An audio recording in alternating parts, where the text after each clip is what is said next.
Media recognition from Bloomberg, Reuters, recycling trade publications. Patented process for 100% recovery of critical metals, including cobalt, lithium, nickel, manganese, aluminum. American Manganese is focused on recycling lithium-ion batteries for electric vehicles. American Manganese trades on the TSX Venture, AMY, the US, AMYZF, and Frankfurt 2AM. For more information, visit AmericanManganeseInc.com or phone me, Larry Ray, at 778-574-4444. You're listening to HowStreet.com radio, available online at TalkDigitalNetwork.com. Welcome to HowStreet.com radio, the online source for market opinions. Here is Jim Goddard. My guest is Danielle Park, editor of the popular blog Juggling Dynamite and president of Venable Park Investment Counsel Incorporated. Her websites, JugglingDynamite.com and VenablePark.com. Welcome back to the show, Danielle. Thank you, Jim. Officially, the government even says Canada has inflation running at 4.4%, and that doesn't include energy, taxes, or housing. How bad is inflation? So, yeah, the energy component is a huge tax on everything that we do. So the spike that's happened in oil prices in the last, since, say, August, oil and gas prices, has really added to the stress in the economy in terms of hiking prices. And every time we've seen a spike like that in the past, it has preceded a recessionary period. So it'll be interesting to see how we fare this time. But it's definitely not something that the economy needed right now, given that it's still struggling to recover from the shutdown after the pandemic, and that things like industrial production the output gap remains high. We still have a lot of slack in the economy, both in America and Canada. And so, we have a tumbling consumer confidence going on right now, which is interesting. Even though the stock market has, rebounded sharply, it's left consumer confidence far behind in the last few months. And that's kind of a telltale sign as well of a consumer that is facing, income programs from the government which are coming to an end. There's still a deficit in terms of employment in the population relative to pre-pandemic. And as these benefits roll off, people are facing not just higher costs for many things like energy and heating and food, which has also gone up, partly to do with the spike in energy prices. There's also been an awful lot of speculation going on in financial markets, which has driven commodity prices to at the highest level that we've seen since 2011, which should ring a bell for people because 2011 was another year where we had a big spike in energy and other commodity prices. And, it was pretty short-lived because it really puts a halt to the free cash flow available for other things, other spending and investment in the economy. And so I think, we could see that the elevated inflation levels remain for a little longer here. Even the Bank of Canada thinks potentially 5% could be the max. But I am also in the camp that we're likely to see a mean reversion before long, because a couple of things have been happening here. As I said, the problem is that when real prices, when the cost of living increases faster than real wages, it puts this natural brake on economic expansion. So we have that happening with the price side. We have that happening as well with the rate side. As we saw yesterday, the Bank of Canada stopped its bond buying program. Its QE program is ending this month in terms of buying new bonds. They're going to still reinvest the income payments, but they wanted to, make a step towards reining in the really excessive monetary liquidity that has populated financial markets since 2020, when the whole world central banks and governments stepped in to prop up things. So they're trying to make a step towards saying, gee, we've got a problem with inflationary costs. We do have a crunch going on the household again right now. We do want to try and put a lid on that.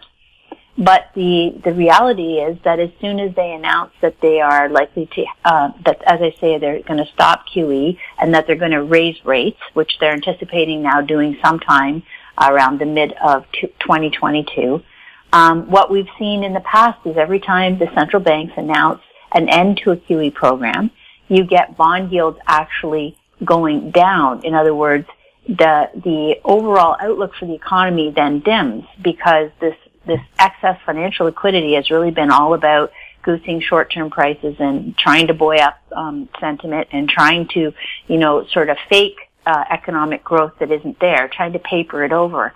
So it's very common when there's a cessation to a QE program that you see the currency rise and that you see the economic forecast dip and the bond yields dip with it. So all that to say that I think that we're any kind of bump in the Canadian dollar, which interestingly, as I say, typically when you announce the end of QE, the currency strengthens. We saw that yesterday with the Canadian dollar rallying and again this morning, but now it's selling off again in terms of giving up that progress as against the U.S. dollar. And I think that's a reflection of the fact that as soon as you have a strengthening currency in Canada right now, that is actually the last thing the economy wants or needs, given that we have all these other vulnerabilities, not to mention this housing bubble that is world famous and threatening the overall economy with its excessiveness and the fact that it can't go to the moon forever.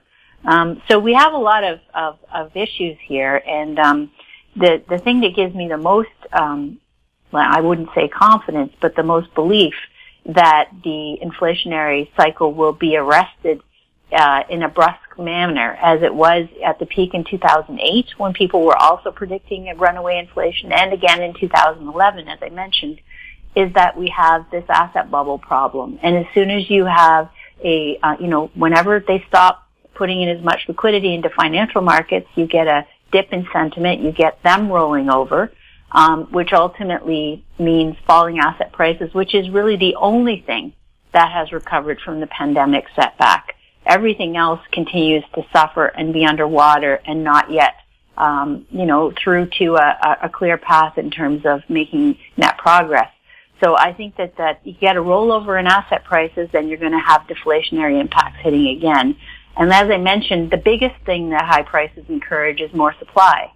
And we've seen that in spades in the last couple of months with, the ramping up the distribution system of mandating that ports work 24/7, of figuring out private deals with all sorts of transportation companies to try and unload containers faster. We've got over 100 shipping containers just sort of floating off the shore of just the two main ports in California alone. That's 40% of the container shipments that come into America come in through those two ports. And then there was another really interesting article this week in the New York Times the Wall Street Journal, talking about how there's this massive rush on right now to buy warehouse facilities all across America, and particularly around port areas, because basically companies have figured out that this just-in-time inventory model, which we've had now for the past 20 years, really since China entered the WTO and came into, producing a lot of goods and shipping them into North America and other developed economies, we really have had this sort of notion that you don't have to store a lot of local supply of things because the shipping lines became so efficient and that they could bring goods whenever needed. Well, now there's a revelation that that's actually a very weak spot in our delivery chain, and so a lot of suppliers have got panicked in this environment where they had trouble getting supply that was being ordered. Don't forget we had this huge surge in durable goods orders between March 20 and March 21, 40% surge, much higher than we've seen in any other cycle, really. So that freaked people out in terms of feeling like they didn't have enough goods on hand. They felt flat-footed with the just-in-time inventory system. And so they've really pre-ordered now. So on top of, on the one hand, we've had a lot of orders move through the system. A lot of satiated demand has already happened, which I maintain brought forward demand from the future. Obviously, if people were going to buy a new car or a pool or new appliances or anything in the next few years and they've already done it, then that's likely to be all they're going to spend in those areas for the next few years. So that's brought forward that demand and spent it. And at the same time, this panic and fear about not having enough supply on hand has led to pre-ordering. So in other words, retail companies and manufacturers have presumed the continuation of this crazy demand cycle that we've seen, just anomalous demand cycle, and they've pre-ordered, assuming they're going to need to continue at that pace. So that's really clogged up supply chains further. It's boosted this price inflation in the near term, but in the longer, even medium term, as more supply keeps coming on, as warehouses get filled again, as the inventory cycle rebuilds, then you're going to see a big drop-off in terms of demand. After that, that's the making of a supply glut. And I think that that's what we're going to be contending with in 2022. And even when you look at the U.S. GDP numbers that came out today for the first guesstimate on Q3 in terms of GDP growth, which has been coming down, a few months ago, people were expecting, a 7% annualized rate, and now, they're down to in the twos.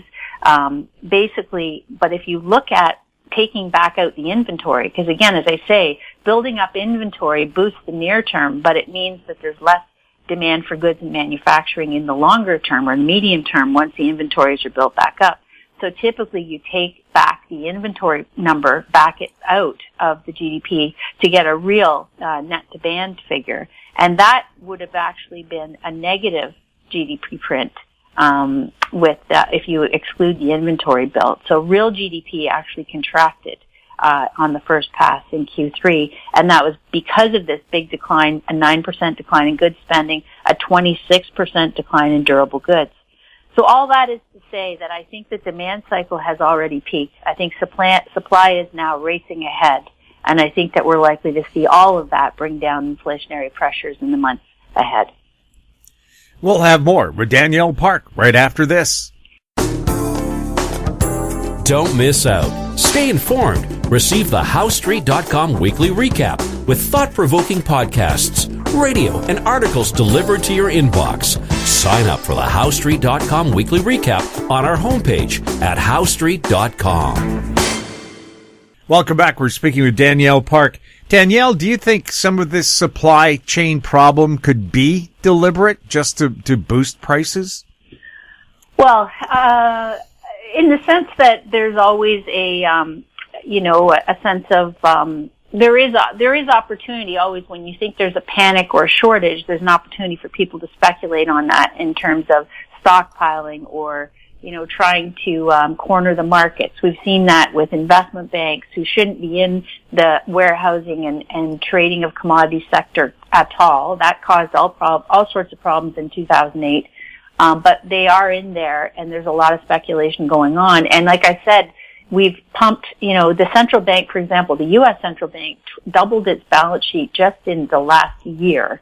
So the amount of money that's been pooling in financial markets here is mind-boggling. We've never seen anything like it. The retail flow, for example, into equities has been over $1 trillion just in the last year. That's far and away magnitude of, 2 and 3 times what we've ever seen in history before. So there's all this excessive liquidity, and it's all pooling in various financial pursuits more than in anything economic, because the economic demand is weak and the forecast is unclear, because as I've mentioned before, the economy is in this major transition of these major systems of transportation and energy and the food supply. All these things, the antiquated systems really have to be totally revamped and revitalized. And so the incentives are not yet aligned well, because there's a lot of sunk costs and people trying to maintain the status quo because of that. So all of this money is kind of lost in terms of finding its way through the normal channels into productive investment. So you do get a lot of backup in financial assets because there's a bunch of trading going on, because there's been, we've been so long without any major bear market. And by that I mean, if we reflect back, Jim, to March 20, I think people may have missed because it happened so quickly. But there was, in 15 trading days, the markets of the world plunged and gave back years of so-called outperformance or growth, right? Just for the TSX itself, in March of 20, after the 15 trading days, it actually ticked down to the 11,000 range briefly, which I think most people may have missed because it rebounded so quickly. But the point is, that was back to where it was in August of 2000. So this is the kind of market we're dealing with here, which is so grotesquely inflated on the financial asset side, so heavily levered, right? highest margin, highest options trading, highest, cryptocurrency. The OECD came out and said, this is actually a threat to the global economy and the financial markets of the world now, because we've had this insane leap in the amount of market cap for these various crypto coins and things that people are trading, and the infrastructure, everything, and huge leverage, borrowing money against cryptos to buy houses and cars and to buy other cryptos. Like, this is leverage beyond anything that we've ever seen in history. Way more than before the crash of 29, far worse than before the tech bubble burst in 2000. And then we've got this global housing market bubble as well, which has now, huge percentages of homes in many countries have just been stockpiled, like just sitting there empty, just land banks, because the rates have been low. People didn't know what to do with funds. We've had this really overcompensated investor class, especially in certain funds that have just collected money, again, that no one knows what to do with it because yields are so low. So they're doing nothing productive. They're just pooling it into things and waiting and hoping that works. So all together now, we've got this very inefficient system, a lot of malinvestment, allocations into things that are non-productive, a bunch of empty properties sitting everywhere, even as housing costs are, completely unaffordable for most people. So all of this is very counterproductive stuff. And my point would be, I know that there was this abrupt recovery in the 18 months after March 20 where everybody sort of was saved by the bell, initially. Imagine if we hadn't had that unprecedented bounce back in 1 month. Imagine if prices had hit the level of August 2000, or even the back down to where they were in the 2007-8 cycle, and stayed there, sat there, grinded over the past 18 months sideways instead of rebounding sharply. And let's not forget, that's what bear markets typically do. This idea that you get a rebound in 15 days down and then a bounce back and we're at new highs within months, that is entirely unprecedented, right? That's a fiction or a freak show of this crazy environment that I'm describing that has been manufactured by central banks, who are now trying to back out, right, in embarrassment because it's so screwed up, right? And everyone that pays attention to it has no respect for this system because it is such a gong show, right? So we look at it and we say, okay, someone's got to call a policy change here because it's just getting more menacing by the day, more dangerous, more deleterious to growth. The amount of debt that's been piled on is ultimately very deflationary, very inefficient, is taking from our future spending and investing capacity with the weight of it. So all these things is a very self-defeating circle. And I'm just saying, imagine if asset prices hadn't bounced back quickly the way they did, and imagine that they are unlikely to in the next phase of this. So it is more typical to see a multi-month or multi-quarter downturn when you get a major downturn in the economy and you get a major bear market. And if that's the case, and this secular bear that's been grinding around since 2000 because we got so overvalued in terms of assets that it made no economical sense. We've been range bound now for 20 years in this environment, and we're the most egregious and awful that we've accomplished nothing except these wild swings and, pooling of malinvestment in certain things and, meme stocks and crazy stuff. So now we're going to see probably a correction phase that actually takes that back down and doesn't have this quick rebound stuff, this sentiment. It's going to crush animal spirits, Jim. And that's where we're going to finally get a restart, which will be ultimately productive, but highly deflationary, highly devastating to those who are banking on elevated asset prices as if they're money in the bank, right? They're not nearly money in the bank. They're assets in a bubble. And so, on the one hand, there's going to be enormous opportunity coming out of this. And I'm very, looking forward to having liquidation sales where people with cash and know-how and actual math ability can see value and buy it. On the other hand, I think I'm quite concerned about how badly this is going to impact the economy. Because as I've said, we've become so dependent on these unproductive asset bubbles to make the appearance of progress, of financial wealth and all that. And yet when a bubble bursts, it takes you back to where things were 10 and 20 years ago. And that's going to be devastating because the debt levels won't, right? The debt levels that people are trying to function and carry won't collapse with the asset side. And so that's where we're going to have to get into this writing off, writing down, bankruptcy, reorganization. That's the only way we can restart. Danielle, thank you so much for chatting with us. Hey, thank you, Jim. My guest has been Danielle Park, editor of the popular blog Juggling Dynamite and president of Venable Park Investment Council Incorporated. Her websites, jugglingdynamite.com and venablepark.com. If you have any questions for Danielle or any of our other guests, you can send them to info@howstreet.com, our YouTube channel, Talk Digital Network. Find us on Twitter @HowStreet. We're also on Facebook. I'm Jim Goddard. Thank you for listening. Comments made on HowStreet.com radio are an expression of opinion only and should not be construed in any matter whatsoever as recommendations to buy or sell any financial instrument at any time. Available online at TalkDigitalNetwork.com. HowStreet.com radio is a production of HowStreet Media Incorporated.